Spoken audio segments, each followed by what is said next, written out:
Hello everyone, and welcome back to my channel. For those of you that are new, welcome. I'm Jasmine, but you can call me Maymay.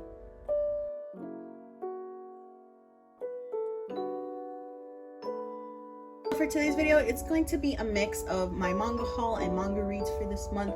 Most of the things that I read were things that I got last month, so I'll definitely have thoughts on that. I have read half of the things that I got for this month, so I'll be talking about that as well.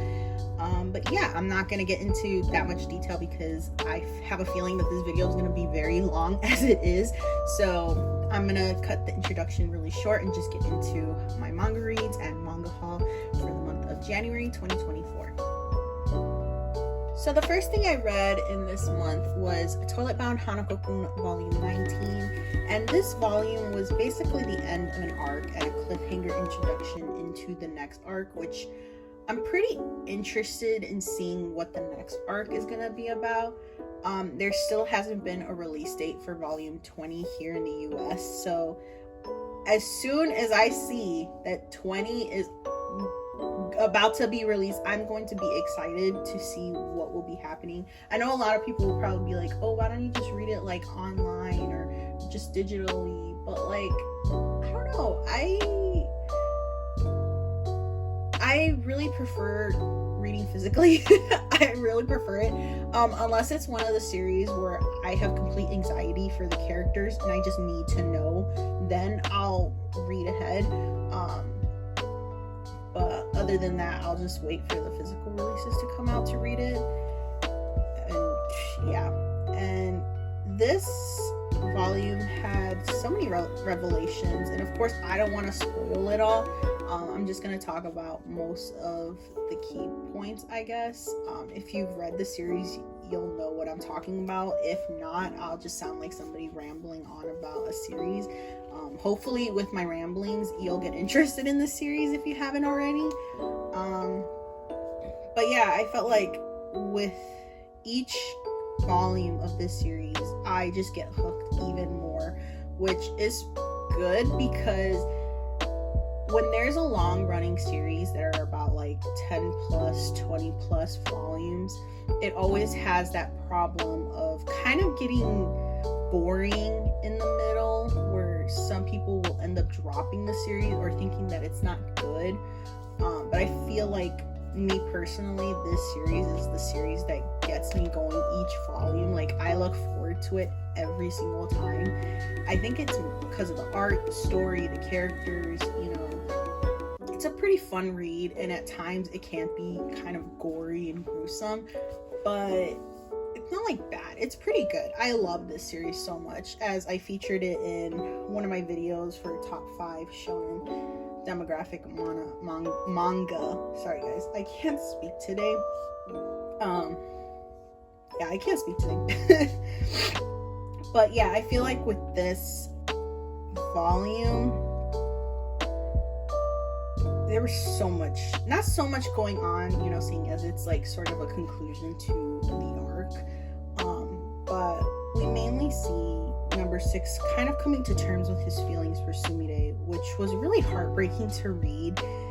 I feel like the fact that he had to take it upon himself to destroy her because she was his Yorishiro, which, if you have read the series, you would know that Yorishiro is basically like an object or a person of the thing that is the most important to each of the wonders.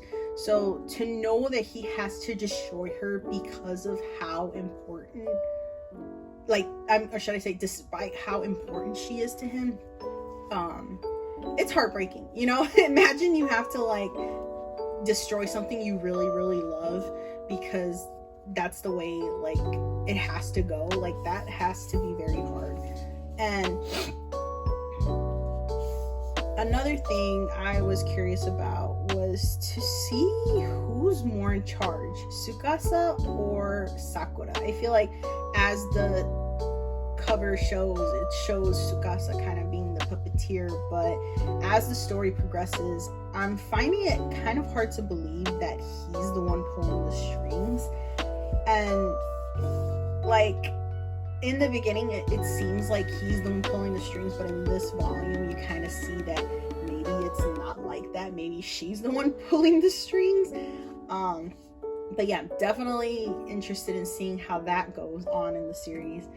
And also finding out that Tsukasa is Hanako's Yorishiro, it was surprising, but at the very same time not really, because he is the most important thing in his life, or at least he was when Hanako died. But yeah, I can't get over the art. It's so beautiful. Like, I would spend several minutes looking at every panel, and the emotion that jumps out at you while reading is an amazing feeling. Like, I don't know if anyone else feels this way, but when there is amazing artwork, I will literally be staring at it for few minutes at a time. Like, I'll spend 20 minutes on just one page because of the art, just to really look at the detail, admire the detail. And you know, these mangakas, they be drawing for long periods of times, amazing panels, and most people will just skip through it. I admire it, okay? I admire it because they put so much hard work. Like, I'll look at the art and be like, oh my god, that's hard work right there. Like, I can't even imagine having to draw like that. But yeah, an amazing feeling having to read manga. Anybody that watches this video will relate to that, you know, just loving manga in general, you know, because of the art, the story, the characters, everything about manga. Also, that jaw-dropping ending though, like, how is Mitsuba able to leave the school? I'm really hoping that they explain that, because it wasn't like crazy like oh my god, but it was an oh my god moment, because I was like, oh my god, what is he doing here? But yeah, super curious to see how the story progresses, and if you haven't gotten into the series, please do. It's so amazing and I highly recommend it. And yeah, the next thing I read was Akane-banashi Volume 3, and the Karaku Cup has officially begun. We left off with Kaisei Arakawa praising and acknowledging Akane, and as we watch over Akane, we can notice that she's learning every step of the way, and right when you think she'll fall behind Karashi and Hikaru, she eases her way past them while going slow and taking her time, which I feel like as I read the series, it's very important to go at a pace that the audience needs. You know, her performance is so great that her presence is slowly disappearing, leaving only the characters from her story, which is really good, especially when you're like telling a story. You don't want it to just be like telling a story, you know, you want the audience to be immersed in it. And I feel like with Akane, she has that presence where you could really feel yourself getting immersed in her story, and I love that. I really love that. And towards the end of this, I'm sure that Isho Arakawa has realized that Akane's master is Shiguma. I'm so intrigued to see whether Akane wins or not. I have confidence that she will, you know, seeing as she's my favorite character. But I feel like if she were to lose, then she would just pick herself back up and keep moving forward and to learn from that experience. I feel like she's at the point where she'll look at her performance and think, okay, I could have done better. I could have done this. I could have done that. Next time I'll do better. Next time I'll do this. You know, I feel like with each time and the people that are around her, it's kind of helping her kind of learn to broaden her mind than what she initially thought of Rakugo. And I really love that about this series, and I can't wait until the next volume. If you haven't gotten into this, please do. If my thoughts on this volume didn't intrigue you, sorry, but please check it out. It's really good.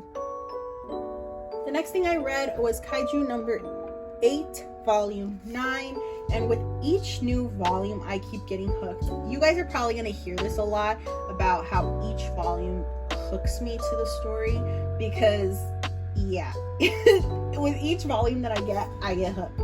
And of course, if you hear any background noise, they're currently doing construction outside my building, so I apologize for that in the beginning of this video, in case you're wondering.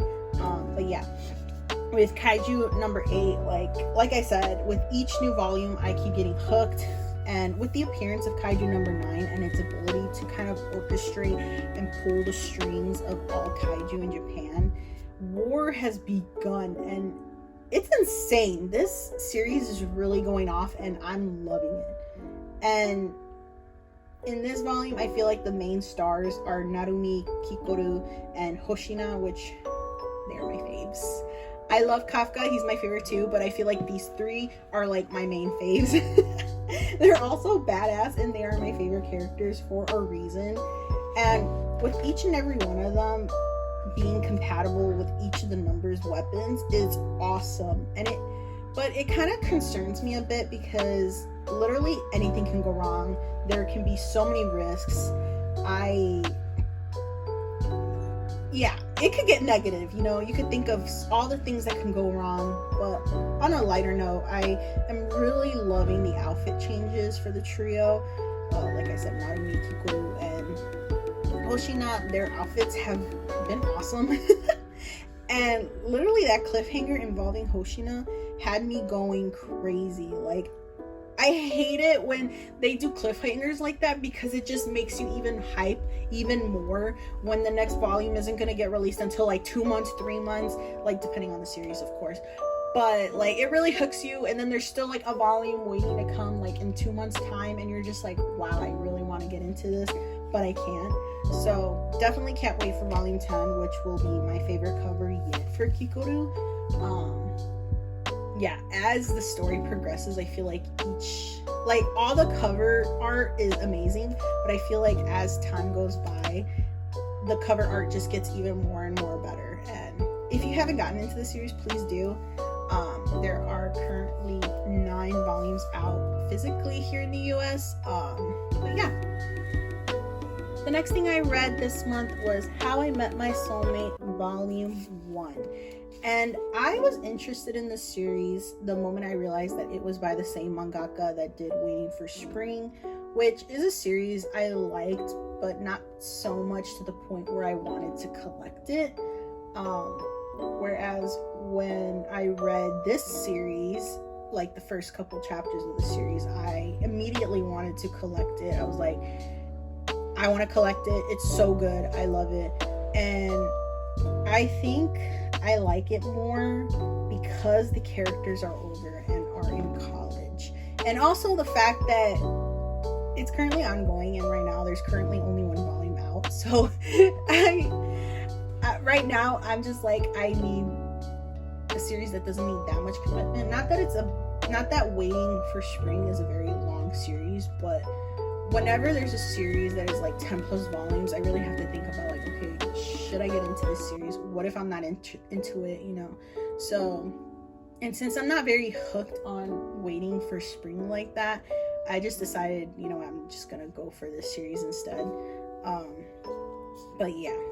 And when they first showed Yuki meeting Iori, which was before we even realized it was even him, I didn't really think he was going to be the main love interest, mainly because of how the two interacted with one another. They weren't really trying to get together,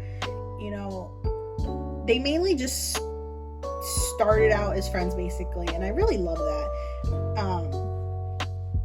I really love that they became friends without even really knowing each other for such a long time, which I feel is the best way to start a relationship. If they do get into a relationship, that's the best way to start. It doesn't feel forced at all. The pacing seems rather smooth.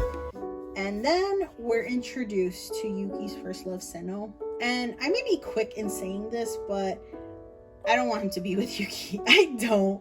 The whole first this whole first volume, I was like, please, no, do not go for this guy. Like, yeah, you liked him in the past, but that doesn't mean you have to like him now. Like, please, just go with Iori, please. And like, it may just be me, but he doesn't seem like a good guy. He doesn't. The whole time I was just like, okay, and like, I know like whatever happened in the past was in the past. He probably didn't have bad intentions, but still, that was like, that could have been a misunderstanding that was kind of just dealt with a long time ago.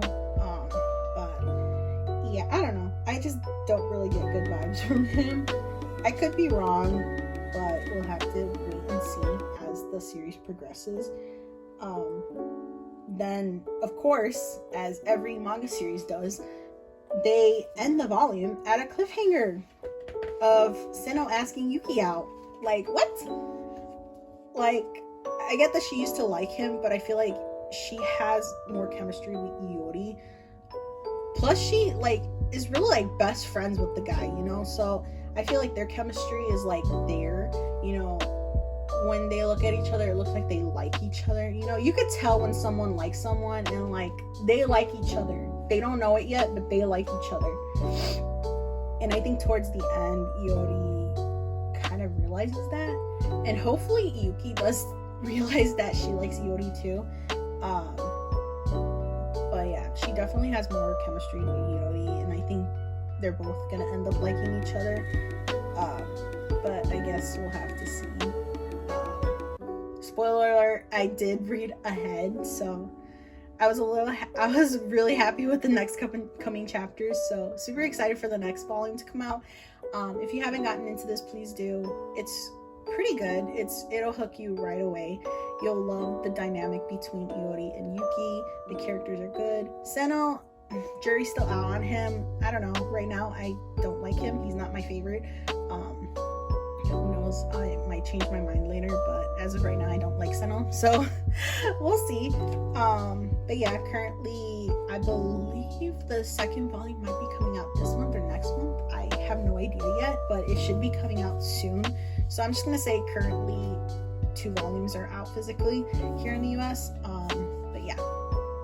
The next thing I read was Nina the Starry Bride Volume 2.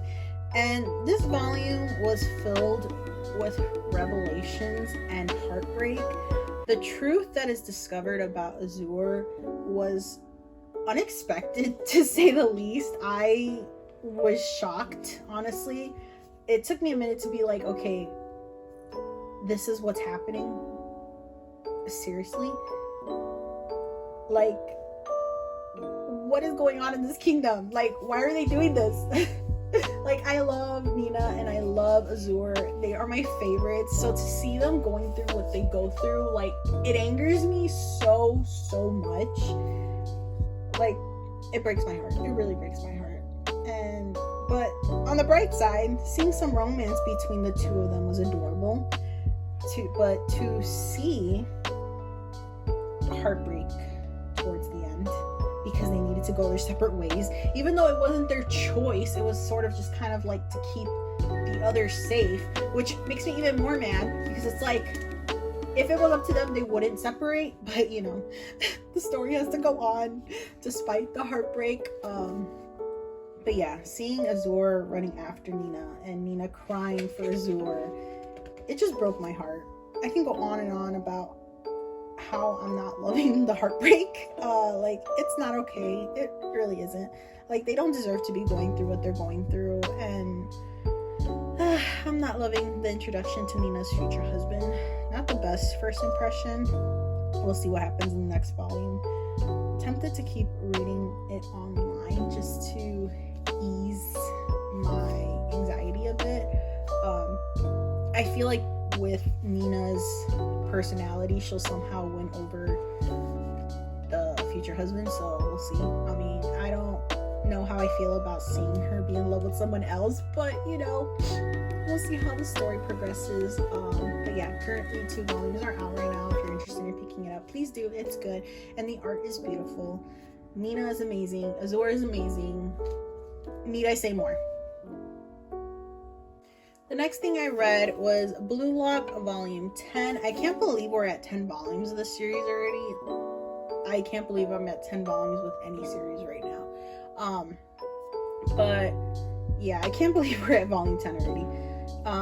Although everything in this volume was basically a recap of what I have already watched in the anime, it's always nice to be able to get into the story all over again through the manga. I felt like Bachida was the star in this volume. Of course, he's the star in every volume for me. As you all know, he is my favorite character besides Nagi in Blue Lock. But yeah, it took a lot for Bachida to fight against the monster inside him, to kind of be able to play only for himself and no one else. I still feel like he's attached to his friendship with Isagi, which is okay. They are my favorite duo. So I literally can't wait until the next volume. There's really not much I can say about this because literally everything I've read here is a recap, so it's not anything too surprising. It's sort of like a way to refresh my memory, because I have really bad memory, you guys. I really have bad memory, so it's really nice to be able to watch the anime then read, or vice versa. But yeah, if you haven't gotten into the series, please do. I know a lot of people tend to stray away from it because it doesn't seem realistic, which granted, it's not realistic, because we don't see like actual manifestations of monsters or ego within us.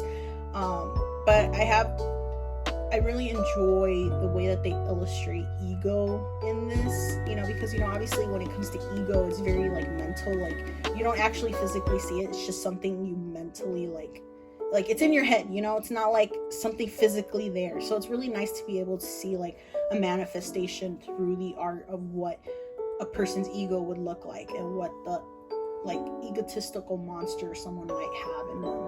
That's what I really enjoy. And yeah, it may not be very realistic, but like the depictions of what it's like to have an ego, it really shines through this series, and that's what I really love about this series. And if that doesn't hook you to the series, then I guess don't give it a try, but please do. It's really good. Next up, I read Zom 100 Bucket List of the Dead Volume 12, and we left off with Shizuka and Akira falling overboard and ending up on a deserted island. Of course, as always, Shizuka goes into survival mode and becoming upset with Akira's lack of survival instinct, because he's a goofball. Anybody who's read this series knows that he's a goofball. He doesn't take things serious until he really has to. He's more of like, if you haven't read the series, he's more of like the chill type, like, okay, it is what it is. If this happens, okay, I'm not gonna think too big on it. Whereas Shizuka is more like, we need to survive at any cost. We need to survive. Be serious about this, But yeah. And probably she was pretty much more upset about finding him naked with another girl, which in the last volume, she kind of found him with another girl at the end, and I think she got a little jealous. But yeah, as they're on this deserted island, she comes to the realization that she was upset with him because she pretty much has feelings for him. And even as the volume goes on, she gets the courage to confess her feelings for him. But then turns out the shadow she was confessing to was a zombie, which was like, wow, plot twist. She didn't confess at all. And as she's running away, she reunites with Akira, and as always, they make a run for it. And with the help of a baby bunny that they meet, they sort of find their way down a path to an abandoned, should I say quote unquote abandoned cave filled with home decor, which turned out to be the base for the vaccine researcher, and plus the person who didn't turn after getting bitten by a zombie. So as they, go through the base, find more information, they realize that the pair were gonna go somewhere and, go to a lab to kind of conduct experiments to figure out how to do a vaccine with the girl's blood. So yeah, the group comes to the conclusion that they should find and meet up with the researcher and immune individual. Sorry guys, whenever I speak too fast and my words just jumble together and it just sounds like I'm saying two different words or a different word.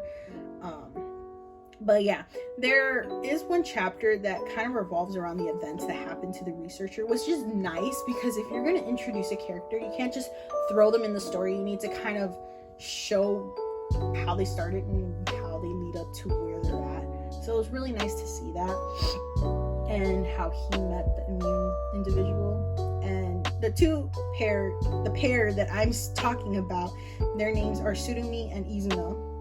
Tsurumi being the researcher and Izuna being the immune individual.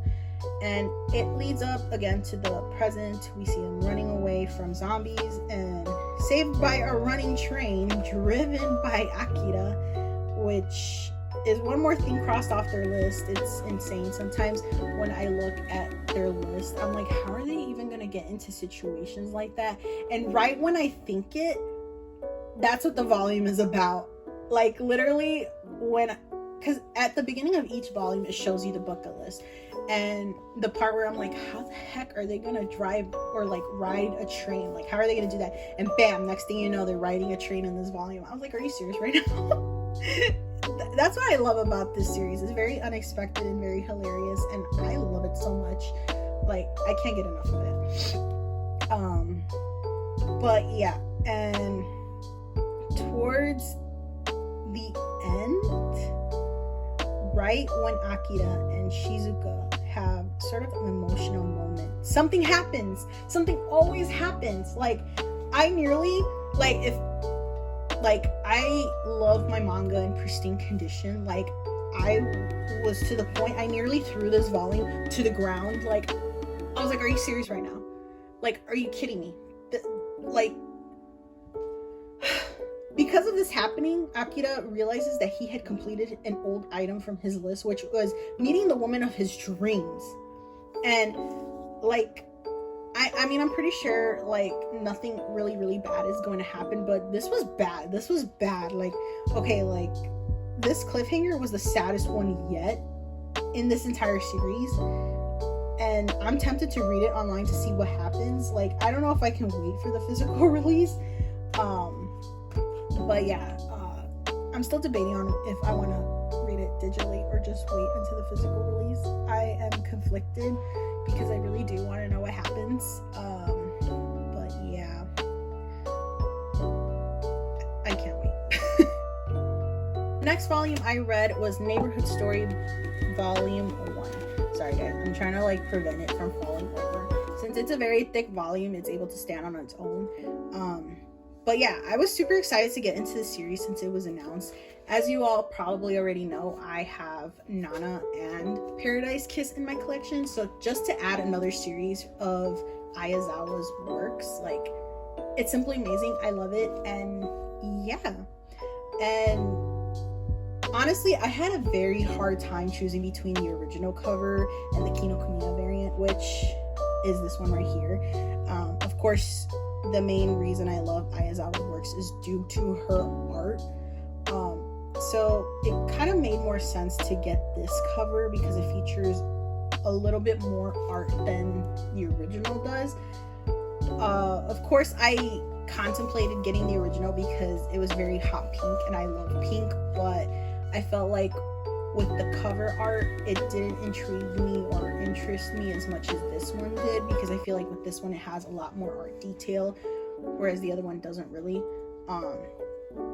But yeah, I chose this one. This was the first time, like, reading this was the first time I was able to get into the series. If I'm being completely honest, when I first watched the anime, like a few years back when I first got into anime, I didn't get hooked. However, after reading this volume, I just found myself hooked. I don't know if it's because my my range of manga and anime has sort of expanded since when I first started. So maybe, you know, with time, I just had to read it at the right time to be intrigued by it. But I guess now is the time to get into it, I guess. I got hooked. It was entertaining to watch Mikako, which is her on the cover, and Tsutomu kind of bantering. They really are the best of friends. And it would be weird if they were to get into a relationship, right? Which is the exact thought Mikako has when it comes to Tsutomu. It was frustrating to watch Tsutomu kind of admit his feelings for Mikako, and Mikako just kind of being oblivious to that fact, even though it's pretty obvious. But, you know, when you like someone, or when someone likes you, you're oblivious to that fact and you don't really pay attention much, so it's more obvious to the outside view than it is on the inside.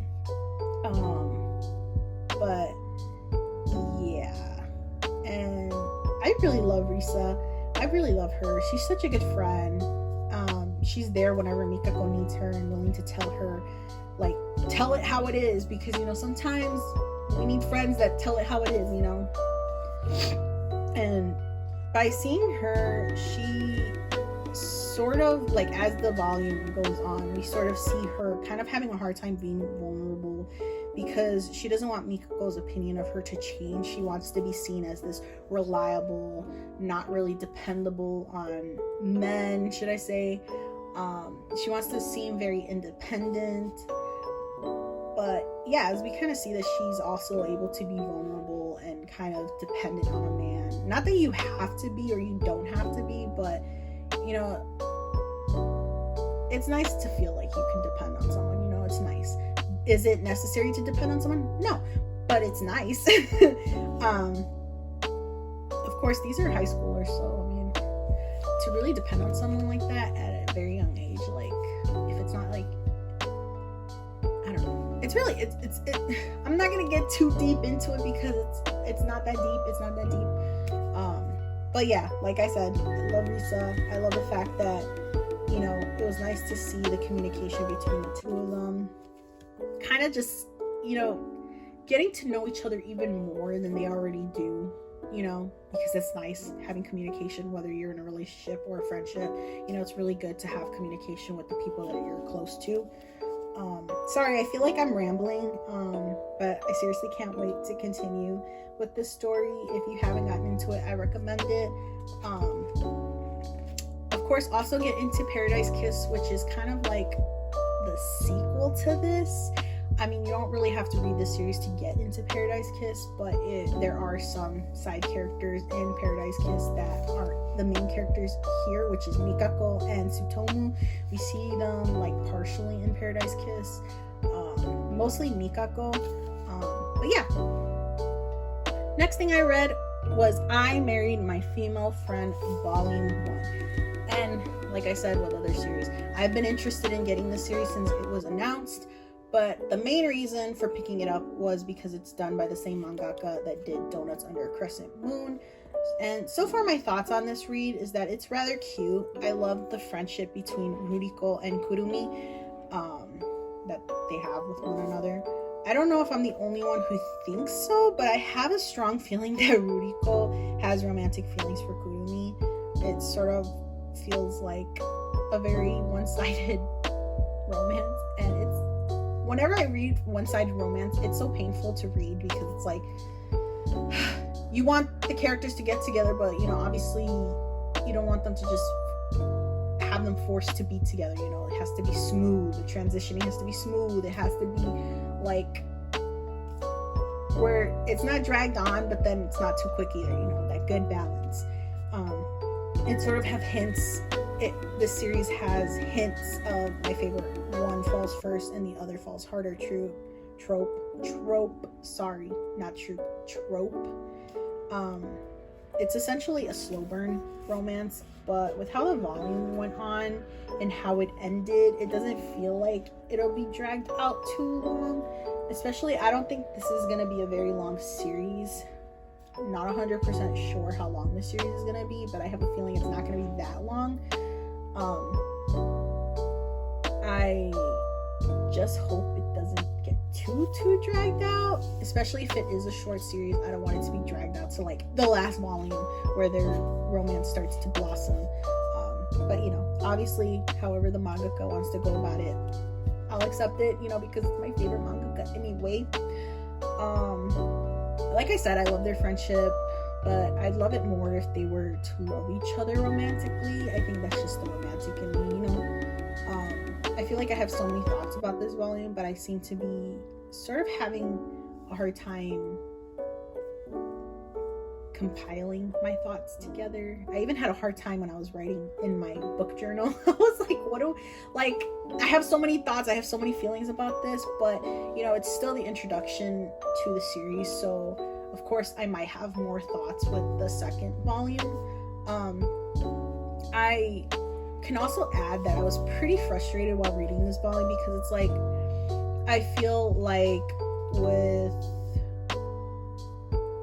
Ruriko, she was sort of kind of not sacrificing so much for Kurumi, but kind of doing a lot more for Kurumi than Kurumi is doing. You know, I feel like she's kind of just going along with it just to get taken care of and not really putting in the effort into, you know, being in a marriage, you know. Like, yeah, I get it. Like, they sort of got into this marriage sort of as like a convenience because, you know, they made an agreement like, oh, in 5 years time, if we're not with anyone, we're just gonna get married ourselves. But I feel like with Ruriko, considering that she might have romantic feelings for Kurumi, I feel like it's kind of unfair because she kind of strings her along in a way to kind of take care of her. But, you know, of course, this slow burn might just go off, but we'll have to see. We'll see how it progresses. I have a lot of thoughts, but I'm not gonna get too into it and drag it out because, yeah. Next thing I read was The Dangerous Convenience Store, which is a manhwa, and all I can say is I love this series. Since I read, well, I should say since I binge read this series online, it was super exciting. It was super exciting when they announced the physical release. Main reason being Ajusi, which you can see him all the way back there. Of course, Eugene is a little cutie and I love their relationship. Their chemistry is amazing, but seeing Ajusi kind of being a sweetheart with Eujun, hopefully I'm saying that correctly. I'm still learning on Korean names. Forgive me, guys. If you guys know the proper pronunciation, please let me know. I love to be able to pronounce things the way that they're supposed to be pronounced. But yeah, I love that Ajusi is sort of like a sweetheart with Eujun than being a tough thug with others. It's so cute to see. Like, I love it, especially when they have like the little chibis. It's so cute. I honestly can't wait for their relationship to progress, even though I pretty much know how the story goes. But it's nice to see the story all over again and to get all of butterflies and loving the romance. So happy to have the series in my hands, and it's such amazing quality. Like, I was a little scared about the price, but seeing as how it's all colored and the quality is very good, like, that makes up for it. Next, I read Tokyo Revengers Volume 15 to 16, and I wasn't ready to get back into the Tenjiku arc because after seeing the most recent season, it left me heartbroken. So to really have to read this over again, like, I'm not ready. Emotionally, I'm not ready because it's like, as I'm reading it, I already know what's gonna happen, and I'm just not ready. As always, this series frustrates me because so many of my favorite characters are going through hell, and it breaks my heart to see Takemichi struggle alone.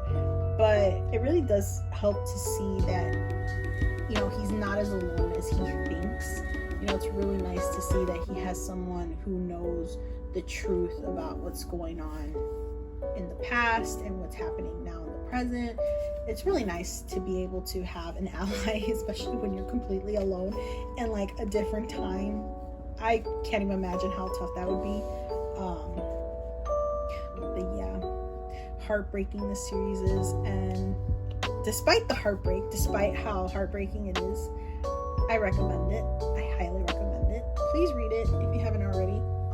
But yeah. Next, I read Villains Are Destined to Die, Volume 5. I've been keeping up with this series digitally, so reading these physical releases is a good way to be able to enjoy the series all over again. And to also refresh my memory, because sometimes, you know, like I said before, my memory is crap. So I literally have to read something or watch something over and over again to really have my memory stick to it. But yeah, I've said it so many times, but I love Penelope and Callisto. I will ship them to the end of the series. I'm aware that there's a light novel that came out, so there may be some who already know what the events will unfold way past where the manga currently is digitally. But I can't wait to have the next physical volume for this. Like, and the art. Don't get me started on the art. It's so beautiful. I love it. I love it. I love it. And next I read Tokyo Babylon Volume 1. And this is my first read of anything done by Clamp. And my first impression was that I very much love the art. I loved getting introduced to each of the characters' personalities. The story itself is interesting, but I'm still missing that hooked feeling. I will have to continue to read the story to see if I want to keep collecting it. I'll probably decide after like maybe volume 3 to see if I'll continue collecting it. But yeah, the art, the characters are pretty good. You know, obviously it's just the whole thing about getting hooked on the story for me still. But overall, it was a decent read with amazing art and characters, and I look forward to seeing how the story progresses. And yeah.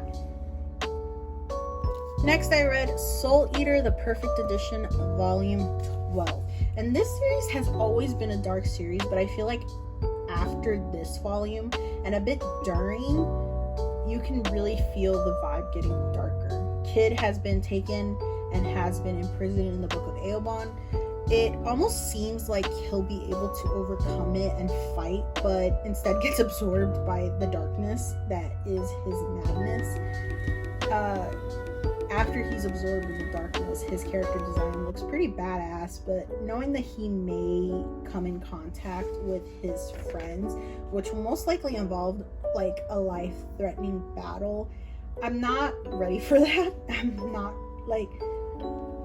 ready for that.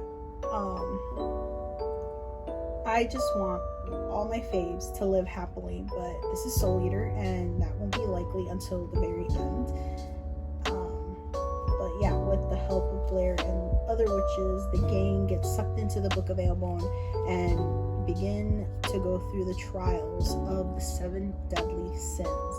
And while there were many comedic moments, there were also a lot of moments of sadness between Soul and Maka, but I feel like it was quickly resolved during their battle with Giriko, but I wasn't expecting that twist. I also feel like with the thing that happens with Soul and Maka, it's very temporarily like put on pause, you know, because they are going through a battle and they need to fight with one another. But yeah, I feel like in the next coming volumes, they might have to really have a conversation about their partnership, which I'm really looking forward to. And we sort of end the volume with Blackstar and Kid face to face, about to begin their battle. I'm pretty nervous on how it'll go. Their last quote-unquote battle ended with Blackstar getting beaten up by Kid, and I know that Blackstar is hoping to knock some sense into Kid the way he did for him. So we'll have to see what will happen. I also got volume 13 in this haul, so I will definitely be reading that soon. Of course, I haven't read it yet. I did just get it like a couple days ago. But yeah, can't wait to get into it. You know, it's always that thing when it leaves on a cliffhanger and you want to read more. So it's really nice to have the physical continuation. So yeah, can't wait to get into that. The first thing I picked up this month and read was Secret XXX, which it's the most cutest, most wholesome read with just the right amount of smut. I felt like the story was very well balanced and entertaining. Shohei and Itsuki are the cutest, and I love their relationship so much. And the idea of a shop that exclusively has bunnies was something I've never seen before. We always tend to see like pet shops that are like just cat dog based or cat dog fish reptile based. You know, you never see just bunnies. So it was nice to see something different, and I feel like the one character I could really connect with was Shohei, because I know the struggles of having allergies, especially when you have a pet or you want to have a pet but you can't because you have allergies. It added a more realistic feel to it for me. But yeah.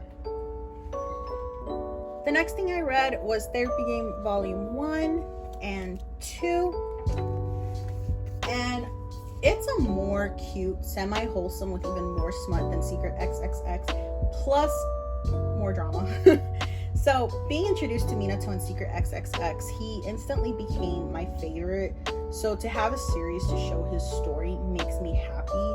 This volume really showcases the childhood trauma that really plays a part in the way Minato thinks towards others, and especially those that he has relationships with.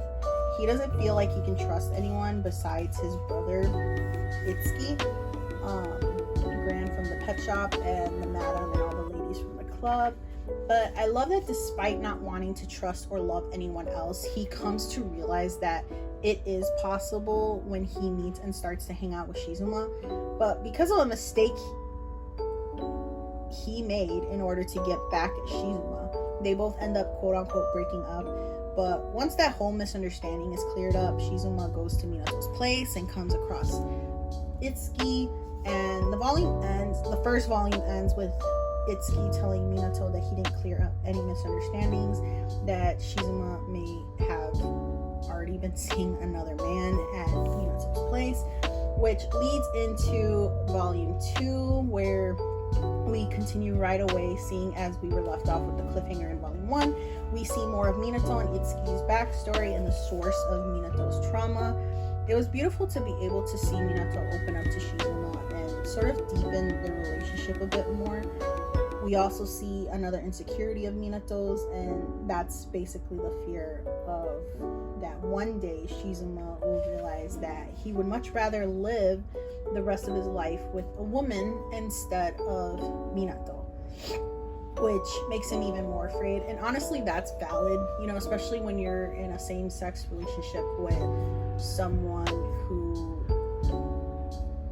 doesn't only have attraction to just the same sex. If they have attraction to the opposite sex, or to anyone where they're sort of, it's kind of hard to explain, but I can get where I can understand and relate to what Minato is feeling. And I'm pretty sure, like, right now my thoughts are just all jumbled up. I don't know how to explain things right now, but I could see where Minato's coming from with that insecurity and that fear.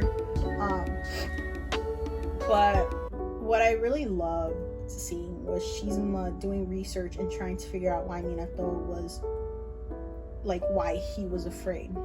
And thanks to Minato's friends joking around and bringing up their own relationship experience with significant others, sort of leading them for the opposite sex, it was cute to see how they both want to grow old with one another and start to kind of envision their relationship to, like, old age, basically.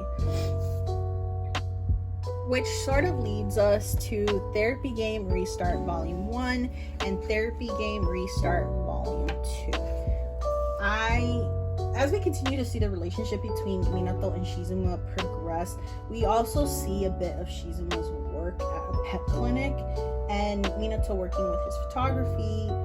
But of course, with the distance, the challenges have begun to surface. They don't have much time to hang out with each other, which leaves Minato rather lonely. And of course, he understands that Shizuma is following his dream of being a vet. He's also faced with holding back his selfish desires of wanting Shizuma all to himself. And because of this loneliness, it seems to trigger all of Minato's dark thoughts, and he begins to deal with his anxiety. And I feel like he's really trying to keep it to himself as to not burden Shizuma, but it really just breaks my heart because I could really relate to Minato with nightmares from his past coming into play. It's really scaring him, and after the cliffhanger on Volume 2, I'm really hoping he doesn't get pushed over the edge. I love both Minato and Shizuma, but if I had to choose, I would choose to support Minato all the way, because you can see that despite his trauma, despite not being able to trust easily, he's really trying his best and really does love Shizuma immensely. And that's why I'm hoping they last to the end, And of course, I love Shizuma too, and he's like my favorite, and I support him as well. But I feel like, I don't know, they're both trying to make this relationship work. So I'm not gonna say like one's trying more than the other, but they're both trying. But of course, I feel myself supporting Minato more, maybe because I feel like I could relate to him more, on a personal level. But yeah, I have already pre-ordered Volume 3. I am hooked on this story. I can't wait to continue it. But yeah.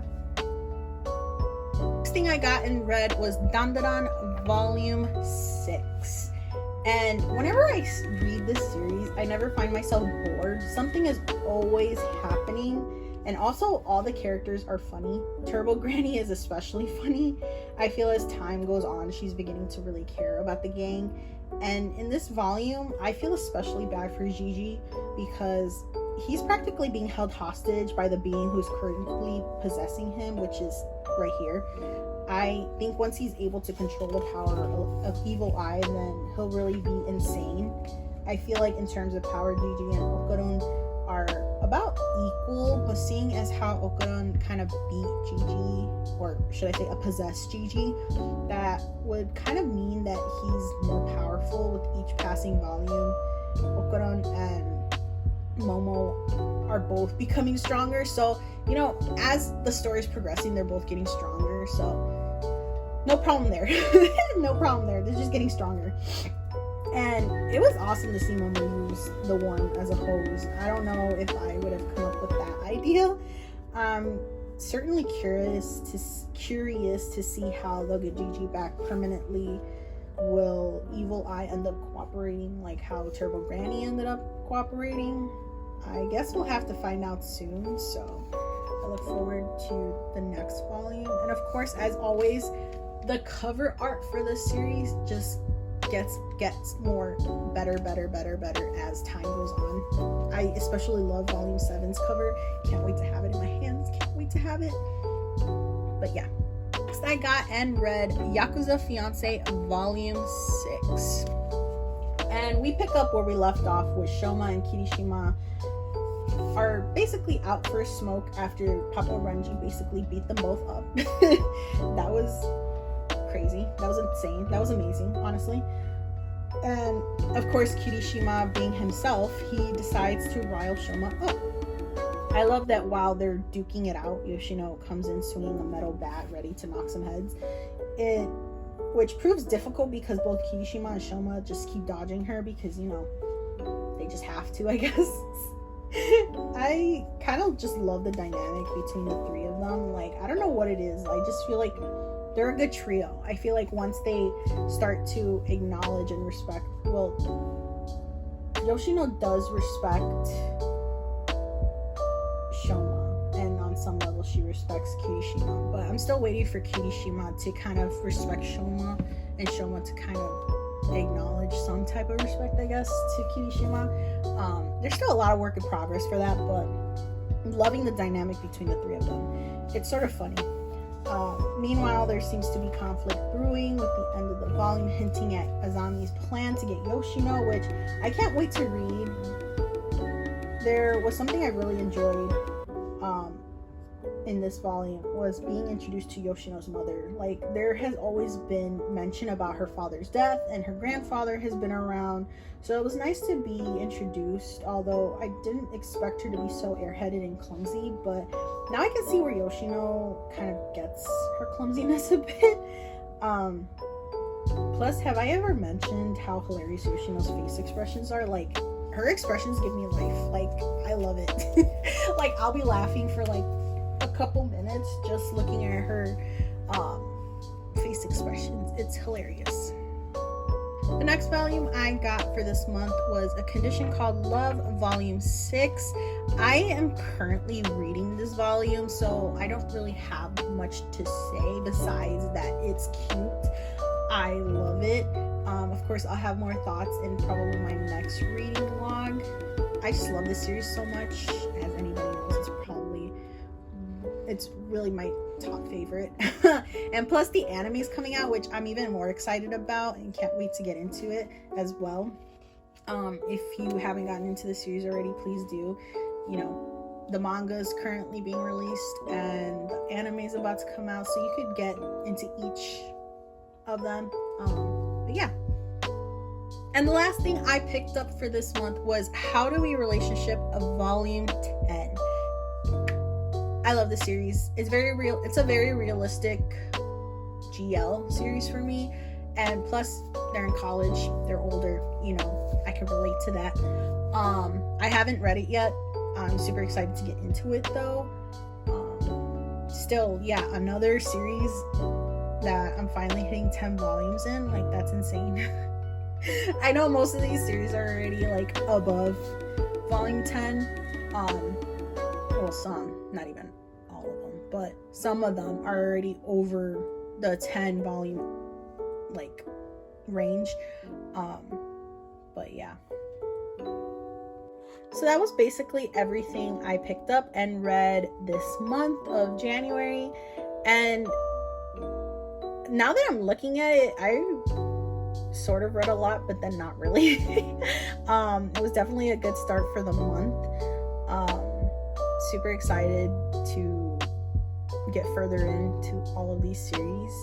If you haven't checked them out already, please do. They're all amazing in their own way and you will love it. Of course, leave a comment down below of everything that you read this month, what you collected in a haul this month. Of course, I should also like show the figures I got this month, but I think I'm just gonna wait until I have my figure collection video to show you guys.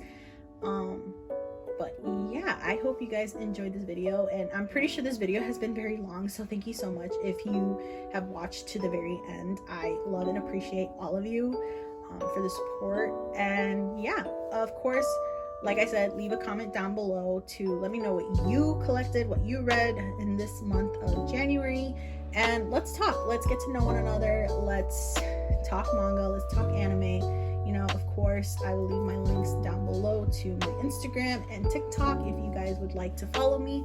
But yeah, like, comment, subscribe, and push the bell notification button so that you can be notified the next time I upload.